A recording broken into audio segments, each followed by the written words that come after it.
कल हमने एपिसोड किया था कि श्रीराम आदित्य क्यों गुड चॉइस हो सकते हैं। मतलब गोपीचंद मालिनी बैड चॉइस नहीं है। मेरा पहला जो मैं जिस चीज को मानता हूं वो गोपीचंद मालिनी है, उन्हें ही जाट 2 फिल्म बनानी चाहिए। लेकिन जाट 2 के लिए श्रीराम आदित्य बैड चॉइस नहीं है। कई लोग मान रहे हैं कि बैड चॉइस है, लेकिन मेरे हिसाब से बैड चॉइस नहीं है।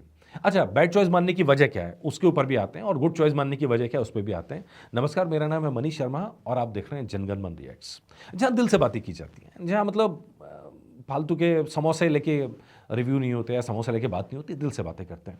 तो भाई गोपीचंद मालिनी मेरे हिसाब से फर्स्ट चॉइस है, उनको रहना चाहिए था। लेकिन बाय द वे अगर वो नहीं है किसी भी वजह से, तो श्रीराम आदित्य क्या बैड चॉइस हैं? बैड चॉइस की बात इसलिए आती है कि उनका पिछली फिल्मों का जो आप स्टाइल देखेंगे, 5 फिल्में उनकी डायरेक्ट की हुई आई हैं, उनमें से किसी फिल्म को लेके आप ये नहीं कह सकते कि ब्लॉकबस्टर हो गई है।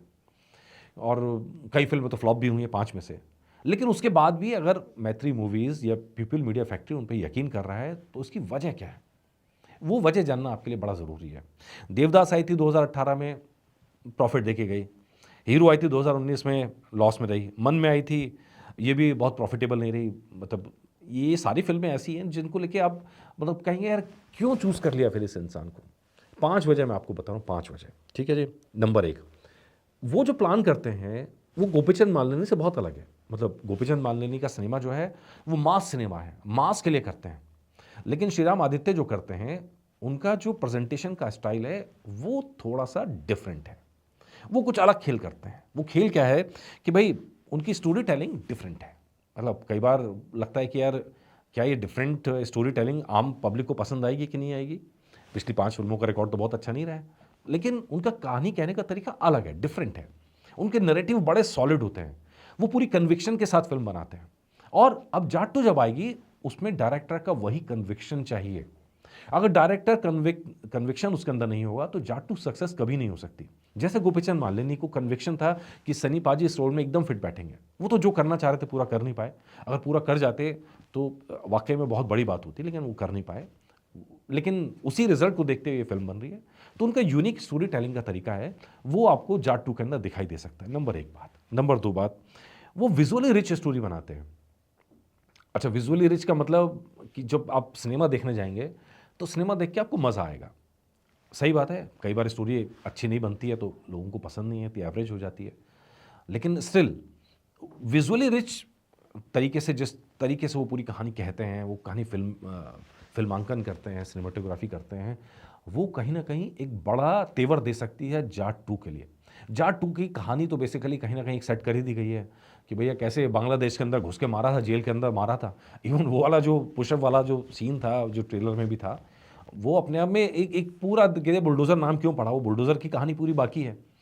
उसके बाद की भी कहानी हो सकती है। तो हो सकता है कि कहानी इस तरह जाए कि पीछे भी जाए और बैक बैक में भी जाए, और आगे की कहानी कोई नई कहानी भी हो, और पीछे बुलडोज़र बनने की कहानी भी दिखाई जाए, वो पूरा हो। और ये वो गलती भी इस बार करेंगे नहीं कि जो जाट में गलती करी थी कि सिर्फ जाति पे फोकस करके बात नहीं करेंगे। तीसरी बात, जो उनकी खासियत है दैट्स ह्यूमर और इमोशन, जो सनी पाजी के साथ एकदम मैच करता है। मतलब पूरी कहानी के अंदर, जाट के अंदर आपने देखा होगा, वो सिंपल सा सीन था, सिंपल सा डायलॉग था कि मैं तो इडली खा रहा था। वो पूरी कहानी उस इडली के आसपास जैसे बनती चली गई, और घर घर के अंदर कहानी पसंद आई। मतलब जिन्होंने नेटफ्लिक्स पे देखी, सिनेमा में जाके नहीं देखी, उनको भी कहानी पसंद आई। अब जाट 2 आएगी तो इस लेगेसी को लेके आगे बढ़ेगी, जाट 1 की लेगेसी को, तो कलेक्शन आप उसी तरह से देख सकते हैं। लोगों को कहानी साफ सुथरी कहानी थी। वायलेंस था तो, लेकिन कुछ सीन वायलेंस के कम हो सकते थे जो मुझे लगा। और शायद यही वजह है कि यहाँ पे श्रीराम आदित्य को लाए गए हैं कि वॉयलेंस को थोड़ा सा टेपर करके कॉमेडी को थोड़ा बढ़ाया जाए, इमोशंस को थोड़ा और बढ़ाया जाए। ये एक उनकी जो खासियत है वो इस फिल्म में आपको देखने को मिल सकती है। इसके अलावा जैसा मैंने बताया, उनका कन्विक्शन बहुत स्ट्रांग रहता है अपने नैरेटिव को लेके। वो जो कहना चाहते हैं, और सनी पाजी को ऐसे ही कन्विक्शन की ज़रूरत है। मतलब जो उनका कैरेक्टर है वो उसी कन्विक्शन, जब तक डायरेक्टर फील नहीं करेगा वो स्टोरी के कैरेक्टर में कभी दिखाई नहीं देगा। जो एक और बात मैं कहना चाहूँगा, शायद श्रीराम को लाने की यहाँ वजह एक ये भी है कि फिल्म का बजट वो कम करना चाह रहे हैं। मतलब फिल्म को सक्सेसफुल होने के लिए बहुत ज़रूरी है कि फिल्म का बजट जो है कंट्रोल में रहे। जाट 1 का बजट कंट्रोल में रखा गया था, एक ही जगह शूटिंग करी गई, ज़्यादा जगह फैलाया नहीं गया, प्रमोशन पे खर्चा कम किया गया, तो कुल मिला के बजट को बहुत कंट्रोल रखा गया था। लेकिन जो श्रीराम आदित्य, वो अपने कंट्रोल बजट के लिए जाने जाते हैं, वो बहुत महंगी फिल्में नहीं बनाते हैं। तो शायद एक ये वजह रही होगी पीपल मीडिया फैक्ट्री की इनको लाने की कि फिल्म अगर लिमिट में बनेगी तो प्रॉफिटेबल हो जाएगी। अपने आप प्रॉफिटेबल हो जाएगी। 3 महीने 4 महीने में धड़ाधड़ करके फिल्म की शूटिंग हो जाएगी और खट से जो है फिल्म प्रमोशन के लिए अलॉट कर दी जाएगी। और इस बार खासियत ये भी हुई कि जब तेलुगु के अंदर डब होके आई तो साउथ के अंदर भी बहुत इसका रिस्पांस देखने को मिला था, तेलुगु के अंदर भी। प्लस श्रीराम आदित्य की एक सबसे बड़ी खासियत है जो शायद गोपीचंद मालिनी की नहीं है, वो ये है कि वो नेक्स्ट जन के डायरेक्टर हैं, नेक्स्ट जनरेशन के डायरेक्टर हैं। तो जब वो कहानी क्रिएट कहते हैं तो वो कहानी में बड़ा फ़ायदा मिलेगा कि जब नई जनरेशन के साथ कनेक्शन क्रिएट करना चाह रहे होंगे।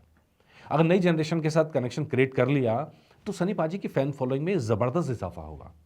ये चीज़ यहाँ पर नज़र आती है कि भाई अब जो है युवा डायरेक्टर के साथ में एक एक्सपीरियंस और मास सिनेमा वाले एक्टर को लेके आए हैं, तो देखें रिजल्ट क्या रहता है। पीपल्स मीडिया फैक्ट्री अपने कन्विक्शन के लिए जानती है, वो नए डायरेक्टर्स पे भरोसा करती है और नई चीज़ों पे भरोसा करती है, नए एक्सपेरिमेंट करती है और इसीलिए फिल्में बेशक फ्लॉप हो जाए लेकिन उनकी हिट फिल्में सब चीज़ों को पीछे कर देती हैं। पीपल मीडिया फैक्ट्री हो गई या आपकी मैत्री मूवीज़ हो गई, ये इसी काम के लिए जाने जाते हैं। अब ज़बरदस्त तरीके से फिल्मों को आगे बढ़ा रहे हैं। तीसरी चीज़ और है, एक और चीज़ और है, जाट 2 के लिए डर क्यों नहीं रहे हैं प्रोड्यूसर कि नया डायरेक्टर तो क्या हो गया? डर इसलिए नहीं रहे हैं कि नेटफ्लिक्स उनका साथी बन गया है कि भैया अगर सनी पाजी की फिल्म आएगी तो सीधा नेटफ्लिक्स पे जाएगी, सीधा अच्छी कीमत मिल जाएगी। पिछली बार नेटफ्लिक्स देख चुका है। इसी फिल्म के बाद इक्का का अनाउंसमेंट हुआ कि भैया ठीक है करते हैं। तो एक ये वजह है। दूसरा जियो स्टूडियो के साथ में उनका तालमेल बैठा हुआ है और जब फिल्म आएगी तो जियो भी पार्टनर है, नेटफ्लिक्स भी पार्टनर है, तो फिल्म की कॉस्टिंग तो बड़ी हद तक यहीं तक निकल आएगी। और फिल्म की कॉस्टिंग अगर कम कर ली गई और इस साल को अपनी 50 करोड़ की फीस भी दे दी गई तब भी फिल्म के अंदर उनको दिक्कत नहीं होगी, फिल्म कमा के निकलेगी। ये पूरा आइडिया मुझे लग रहा है कि प्रोड्यूसर्स का है। लेट्स सी बाकी ऑफिशियल अनाउंसमेंट्स आएंगी तो आपके लिए एपिसोड लेके आएंगे। लेकिन मुझे लग रहा है कि फर्स्ट चॉइस गोपीचंद मालिनी ज़रूर है, लेकिन श्रीराम आदित्य इतनी बैड चॉइस नहीं है जितना कहा जा रहा है। इस बारे में आपकी राय क्या, मुझे कमेंट करके ज़रूर बताइएगा। नमस्कार।